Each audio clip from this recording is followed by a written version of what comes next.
নাঙ্গলকোটে বিএনপির নির্বাচন বর্জনের লিফলেট বিতরণ ও আলোচনা সভা অনুষ্ঠিত। আপনারা দেখছেন সিএসটিভি, আমরা জনতার কথা বলি। ষষ্ঠ উপজেলা পরিষদ নির্বাচন বর্জন করার লক্ষ্যে বাংলাদেশ জাতীয়তাবাদী দল বিএনপি কুমিল্লার নাঙ্গলকোট উপজেলা ও পৌরসভার উদ্যোগে লিফলেট বিতরণ ও আলোচনা সভা শুক্রবার বিকেলে আলহাজ নজির আহমেদ ভূঁইয়া কমপ্লেক্স মিলনায়তনে অনুষ্ঠিত হয়েছে। নাঙ্গলকোট উপজেলা বিএনপি যুগ্ম আহ্বায়ক মিজানুর রহমান মজুমদারের সভাপতিত্বে সভায় প্রধান অতিথি বক্তব্য রাখেন কুমিল্লা দক্ষিণ জেলা বিএনপি যুগ্ম আহ্বায়ক ও নাঙ্গলকোট উপজেলা আহ্বায়ক আলহাজ নজির আহমেদ ভূঁইয়া। আলোচনা সভায় বিশেষ অতিথির বক্তব্য রাখেন পেরিয়া ইউনিয়ন বিএনপির সভাপতি অ্যাডভোকেট আবুল বাশার, মৌকড়া ইউনিয়ন সাধারণ সম্পাদক মশিউর রহমান মানিক।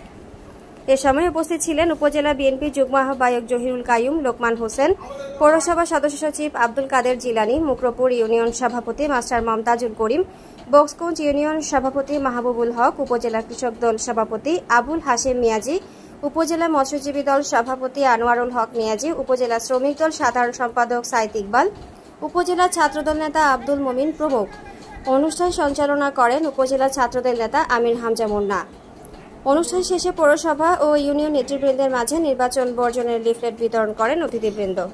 জানুয়ারি 7 তারিখে প্রত্যেকটি ঘরে ঘরে গিয়ে মা বোনদেরকে বলে দিয়েছিলাম, এই বাংলাদেশের সরকারের আমলে কোনো নির্বাচন সুস্থ হতে পারে না। এই নির্বাচন কমিশনার অসুস্থ, এই সরকার হচ্ছে অসুস্থ। তাই ভোট কেন্দ্রে কেউ না গিয়ে ভোটকে বর্জন রাখুন। পাশাপাশি 2024 সালের 8 মে আমরা নাঙ্গলকোট উপজেলা ছাত্রদল অগ্রণী ভূমিকা পালন করে প্রত্যেকটি ঘরে ঘরে, প্রত্যেকটি পাড়ায় মহল্লায় গিয়ে অবশ্যই মা বোনদেরকে জাগ্রত করে তুলব।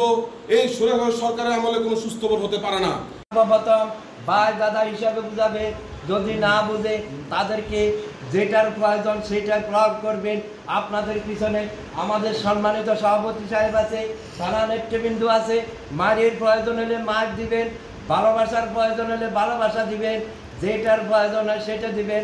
আমি গত মিটিংয়ে বলেছিলাম আমার মোকারা কেন্দ্রে কোনো ভোটার যাবে না বিএনপির।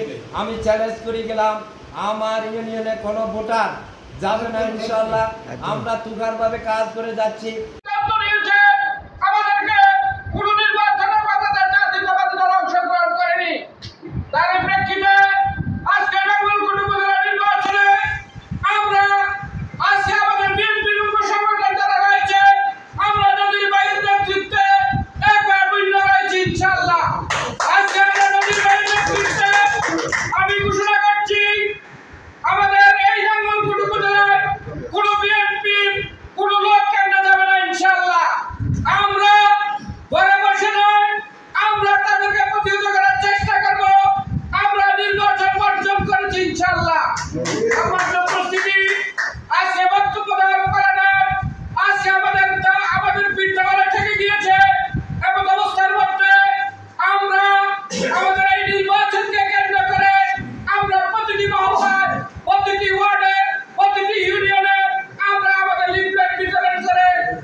আমরা এই নির্বাচন নাঙ্গলকোট জেলা বিএনপির পক্ষ থেকে বর্জন করেছি এবং বর্জনের সিদ্ধান্ত নিয়েছি।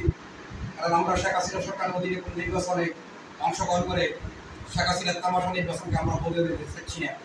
প্রিয় বন্ধুগণ, তারেক রহমানের সিদ্ধান্ত, বাংলাদেশের কোথাও কোনো উপজেলা নির্বাচনে বিএনপি অংশগ্রহণ করবে না এবং বিএনপির দলের বিরুদ্ধে গিয়ে কেউ যদি স্বেচ্ছাচারী হিসাবে নিজের পদ নিজে ঠিক করে, নিজের পদ নিজে তৈরি করে একভাবে উপজেলা নির্বাচন করে দল সিদ্ধান্ত নিয়েছে তাকে বহিষ্কার করবে। আমরা তাই 8 মে উপজেলা নাঙ্গলকোট উপজেলা নির্বাচন নাঙ্গলকোট উপজেলা বিএনপির পক্ষ থেকে বর্জন করছি এবং লিফলেট বিতরণ কর্মসূচি ইতিমধ্যে আমরা হাতে নিয়েছি। আপনারা জানেন 28 অক্টোবর সারা বাংলাদেশের 25,000 নেতা কর্মীকে এই স্বৈরাচারী হাসিনা গ্রেপ্তার করেছেন। এখন পর্যন্ত হাজার হাজার নেতা কর্মী মানবতার জীবনযাপন করতেছে।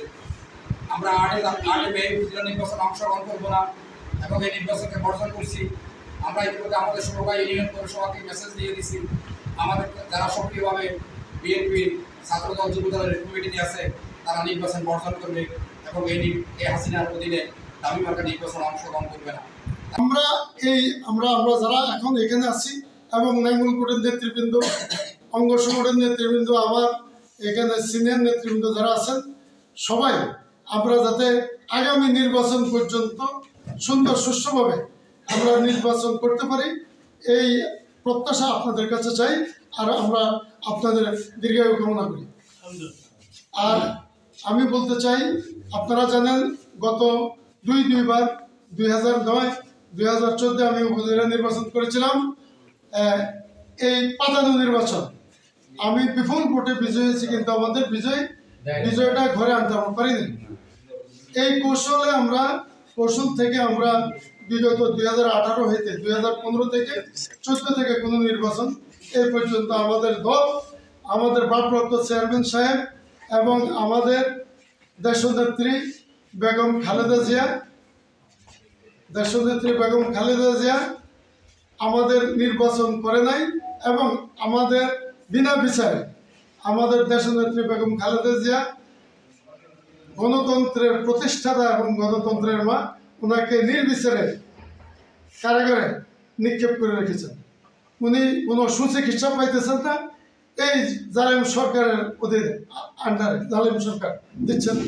আমরা কিভাবে এই নির্বাচন করবো? আমরা নির্বাচন থেকে আজ পর্যন্ত সম্পূর্ণ ইউনিয়ন পরিষদ হইতে আরম্ভ করে সিটি কর্পোরেশন সম্পূর্ণ নির্বাচন প্রত্যাখ্যান করে এসেছি। বিগত 2018 হইতে আরম্ভ করে 2023 নির্বাচন হয়েছিল। এই নির্বাচন আমরা প্রত্যাখ্যান করেছি। আমরা জাতীয় নির্বাচন প্রত্যাখ্যান করার পরে আমরা কেন উপজেলা নির্বাচন করে আমরা এই অবৈধ সরকারকে আমরা বৈধতা দিব? আপনারা কি এটা কি স্বীকার করেন? আমরা এই অবৈধ সরকার অচিরে এই দেশ থেকে চলে যাবে। এই দেশ থেকে আমাদের নিরপেক্ষ নির্বাচন দিয়ে, তত্ত্বাবধায়ক সরকারের আমলে নির্বাচন দিয়ে, তত্ত্বাবধায়ক সরকারের অধীনে নির্বাচন দিয়ে এই সরকার এই দেশ থেকে চলে যেতে হবে। আপনারা যাচ্ছেন, দেখতেছেন এই সরকারের পায়ের নিচে মাটি নাই, পোড়াবালি, এখন চোরাবালি। এখন আমি আপনাদের কাছে সবিনয় অনুরোধ করছি, আগামী 8 মে যে নির্বাচন হবে, এই নির্বাচনে আমাদের বিএনপির কোনো লোক যাতে ভোট কেন্দ্রে না যায়। ভোট কেন্দ্র আমরা বুঝি না, এই দেশে কোনো ভোট নাই। ভোট এই যে আমরা ভোট এই দেশ থেকে চলে গেছে 2009 থেকে, আর কোনো ভোট এই দেশে নাই। যে পর্যন্ত হাসিনা সরকার এই দেশ থেকে বিতাড়িত না হবে, এই দেশে কোনো নির্বাচন হবে না। আমরা এই অবৈধ নির্বাচন মানব না। আমরা যারা এখানে আছে সবাই হাটে বাজারে নাঙ্গলকোট, আমাদের গ্রামে গঞ্জে সবাইকে আমরা সম্পৃক্ত করে সবার কাছে আমাদের এই মেসেজ, আমাদের ভারপ্রাপ্ত চেয়ারম্যান সাহেব আমাদের নির্বাচনে আছেন, উনি আমাদের দেশে আসতে পারতেছেন না। এই আমাদের ভারপ্রাপ্ত চেয়ারম্যানকে এই দেশে আনে প্রধানমন্ত্রী করে আমরা দেখতে চাই, এবং আমরা তখনই সুষ্ঠু নির্বাচন করতে পারব। দল থেকে কোনো নির্বাচন করতেছে না। আমাদের দলের কিছু অতি উৎসাহী লোকজন নির্বাচন করতে চাইতেছে, তারা বহিষ্কৃত। এখন যারা আমাদের ইউনিয়ন কমিটিতে অঙ্গ সংগঠনের নেতৃবৃন্দ যদি নির্বাচন করে, নির্বাচনে সম্পৃক্ততা থাকে, নির্বাচন প্রচারের মধ্যে থাকে, নির্বাচনের কেন্দ্রে থাকে, তাদেরকে আমাদের কেন্দ্রে বলে দিচ্ছে, কেন্দ্র থেকে আমরা এখান থেকে লিড দিব, কেন্দ্র থেকে এটা বহিষ্কার করবে। আর ইউনিয়ন কমিটি থেকে ইউনিয়নের প্রত্যেকটা ওয়ার্ডের সবাইকে ইউনিয়ন কমিটি বহিষ্কার করবে, এবং উপজেলা কমিটি, ইউনিয়ন কমিটির যে সমস্ত লোকজন সম্পৃক্ত থাকবে তাদেরকে বহিষ্কার করবে। আর উপজেলার যে সমস্ত কমিটি আছে এগুলো কেন্দ্রের থেকে বহিষ্কার করা হবে। আমি আবারও সাবধান করে বলতেছি, আমাদের ভারপ্রাপ্ত চেয়ারম্যান সাহেবের সিদ্ধান্ত যে অমান্য করবে, আমাদের দেশ মাতা, গণতন্ত্রের মাতা বেগম খালেদা জিয়ার নির্দেশকে যে উপেক্ষা করবে, তাদেরকে কঠিন থেকে কঠিন সিদ্ধান্ত নিয়ে তাদেরকে দলের থেকে বহিষ্কার করা হবে আজীবনের জন্য। আপনারা দেখছেন CS টিভি, আমরা জনতার কথা বলি।